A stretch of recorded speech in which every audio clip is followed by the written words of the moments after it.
Channel 67 Israeli hostages returning home. We'll have reaction from South Carolina communities and lawmakers on the news. And Aiken's SPCA Albrecht Center celebrating a new edition, how it can help families find their lost pets. As your news at 7 starts now.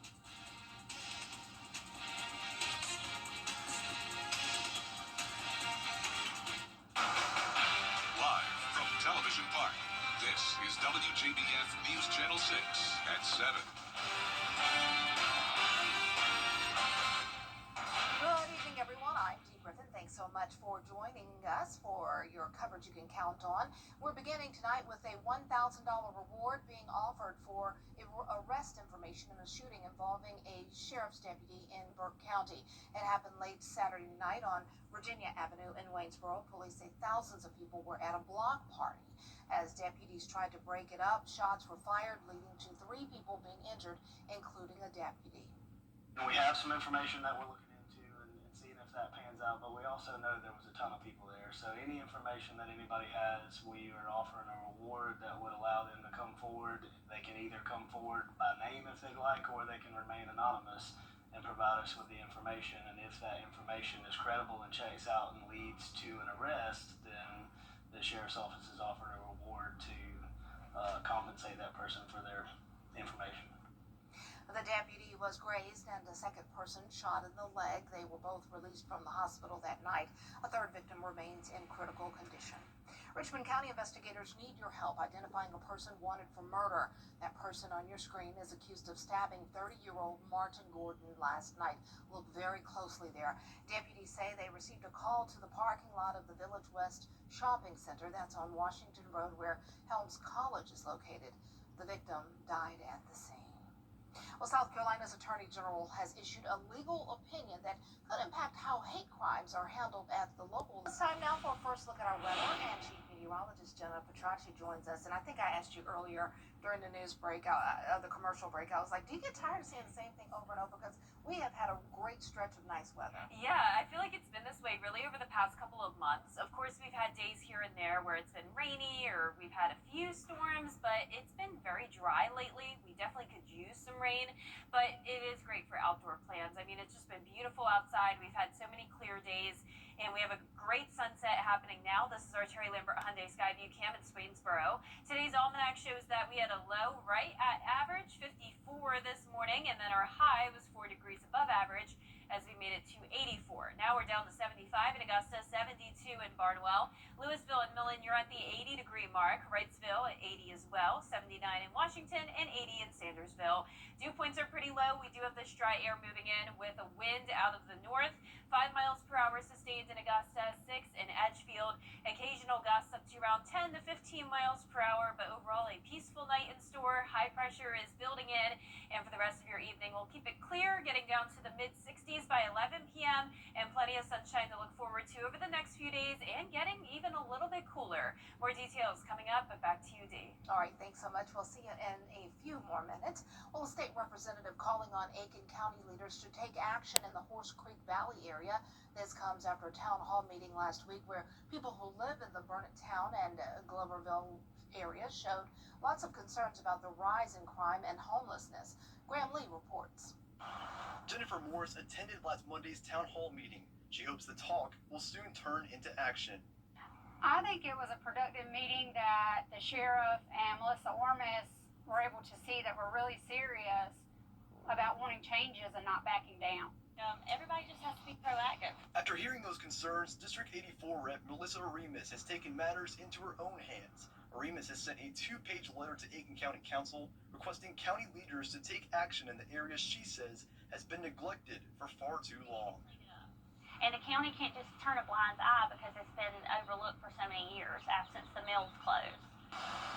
She wants to see an increase in law enforcement, a community watch network, and the creation of a task force to clean up several blighted properties that homeless people are allegedly vandalizing.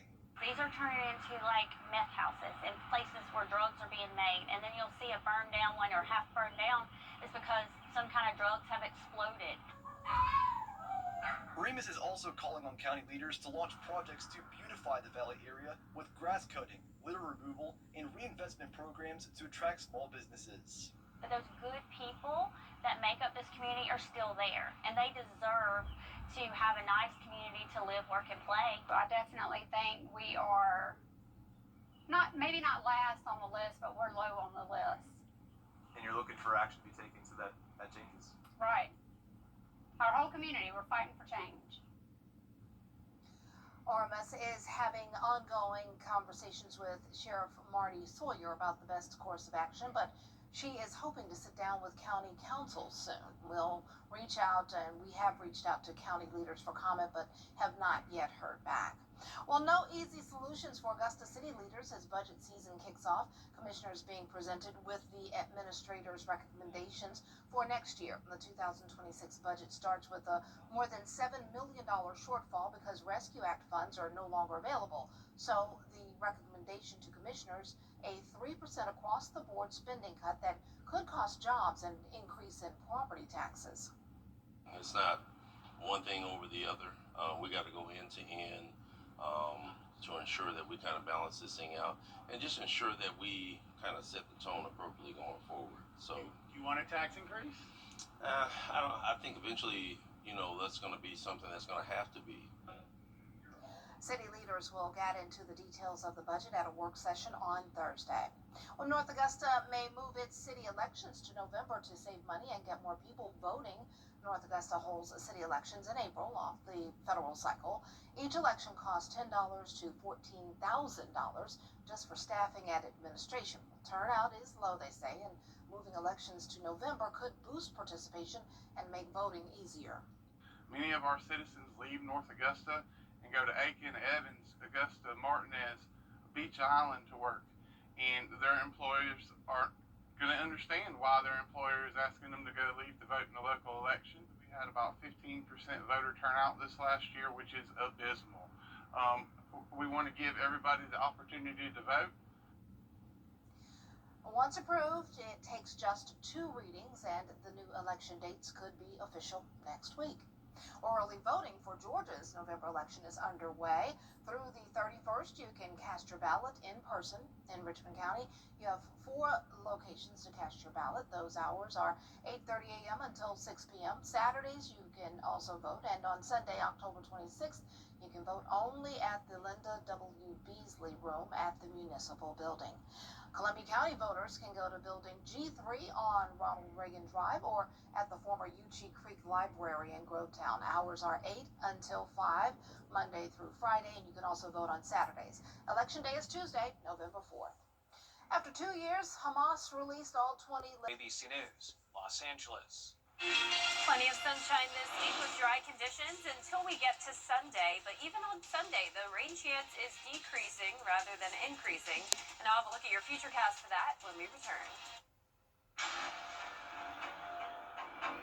Are you feeling the pains of a bad 18-wheeler wreck? I've got this. I'm attorney Ken Nugent. I've got a top-notch group of lawyers who stand firm against an insurance company's greedy ways. We'll do it the easy way or the hard way, but we won't stop until they pay you the maximum settlement you deserve. One call, that's all. Let's get go! CallKen.com. Bye-bye now. That's right. Run to mommy. There's tacos. Then there's for a better world.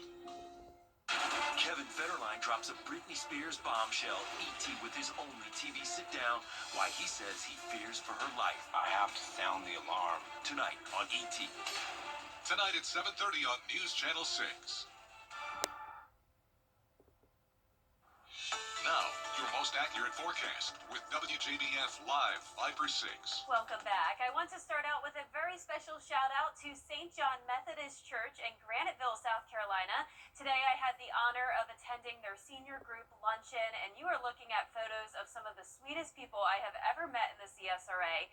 I felt so beyond welcomed here, and it was just such a great time. I enjoyed presenting my presentation to them all about my job here at WJBF and my background and how I got into meteorology. And the most exciting part of the day is that they had a potluck where everyone brought these delicious meals that they homemade, and I put this Thanksgiving feast background on purpose because of that. The food was delicious. Everyone was just so kind, and thank you so much for having me. I hope to come back again in the future. But right now on our Terry Lambert Hyundai Skyview Cam, we have a gorgeous sunset. We've had great weather all week long. We're sitting at 75 degrees. We have a northeast breeze of 5 miles per hour, and humidity is pretty low today. So around the area, we're now falling into the 70s since the sun has set. 75 in Sparta and Gibson, 78 in Evans, Allendale and Bamberg, you're at 73 degrees. We have clear skies for everyone across the CSRA and really a good portion of the southeast.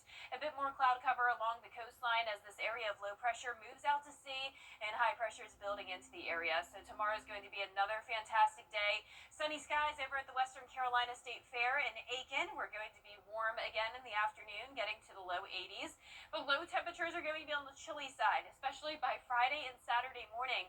We will have this dry cold front move through, and that'll drop our temperatures by a few degrees.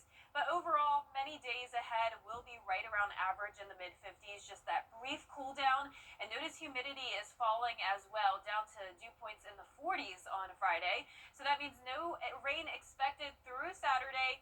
We will have a slight chance of rain on Sunday, but even that 30% chance may continue to go down. Yesterday it was looking a little bit more likely that we could see some widespread rain and heavier downpours. Now that's no longer the case. We could definitely use more rain though, so since we haven't even gotten to a half an inch so far in Augusta this month. But here's our feature cast Saturday evening. We are still dry. High pressure moves out though, and this cold front moves in. Notice this pretty much falls apart though by the time it approaches the CSRA. So the chance of us seeing rain is not looking very promising, but if we did, it would likely be during Sunday evening, and then we clear out just in time for the start of the work week, which means lots of sunshine to look forward to again next week. Our low temperatures tonight will be in the mid-50s. Our highs tomorrow are going to be in the low 80s. And your 10-day forecast is showing just that one day with the 30% chance of rain on Sunday. Other than that, every day is going to be dry. High temperatures going back and forth from the upper 70s to the mid 80s. And once again, just that brief cool down with upper 40s Thursday and Friday morning, and then we warm back up. Back to you, Dee. All right, thanks so much. Coming up, the political gridlock continues now on day 14. How the government shutdown is impacting federal workers across the nation. At Science Co., our employees. Coming up, a special light show in Indiana. We'll have the story after the break. Looking for something to. Well, there are many Halloween-themed events happening across the country, but Holiday World in Santa Claus, Indiana is doing something a bit different. It's a drone show called Dinos Soar in the Sky. Get it? Dinos Soar in the Sky.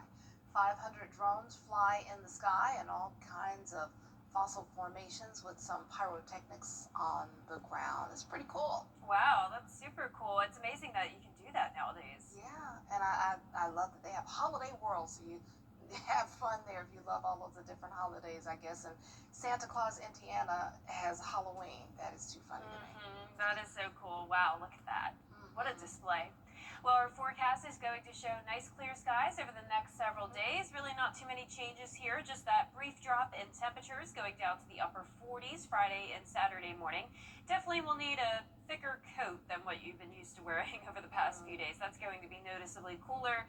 High temperatures in the upper 70s to low 80s. Starting out the weekend dry, and Sunday's looking mostly dry as well. Dry weather continues into next week, and most importantly, Dee, the tropics are still quiet here. Yes, we like that because we're at the very tail end of hurricane season, and we don't need anything to pop up. Just about a month more, but we you can know, do it. I think we're looking pretty good. Good, I like that. Thanks so much.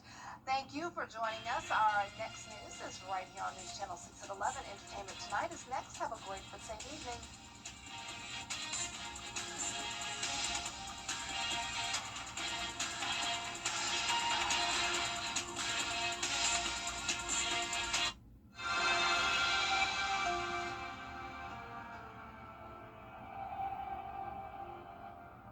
You've been seeing our commercials for months, and while you've been watching homeowners across our area save their roofs and save thousands of dollars, guess what? You can too. Roof Saver's exclusive patent-pending Renew at 17 roof preservation treatment extends the life of your roof by 17 years with just one application and one treatment. We're proud to announce that Roof Savers is the first roofing company to be approved and partnered with the Wounded Warrior Program in the United States. Listen to Dr. David Godbold. I am the CEO of the Wounded Warrior Program, and I'm lucky enough to be the National Director for our military emergency response teams. I will tell everybody that I'm not allowed to put my name on anything that doesn't meet the criteria and does not support our military and our veterans. Can't afford to do that. We don't want to do anything negative, nothing to put our name on it and turn out to be some big catastrophe or be some big flop. We put our inspectors involved in this project. We put scientists involved in the chemicals that are used. Everything met the criteria. I'll just tell everybody, it's the greatest invention going forward to save your home, your house, your roof. You're not damaging anything. You're not doing anything to environment. You're not throwing shingles into trash cans. And insurance companies all over ought to be very excited about this product. Call the number on the screen right now to see if your roof qualifies. America's #1 choice for roof preservation is Roof Savers. Save your roof, save your money. This Halloween, don't let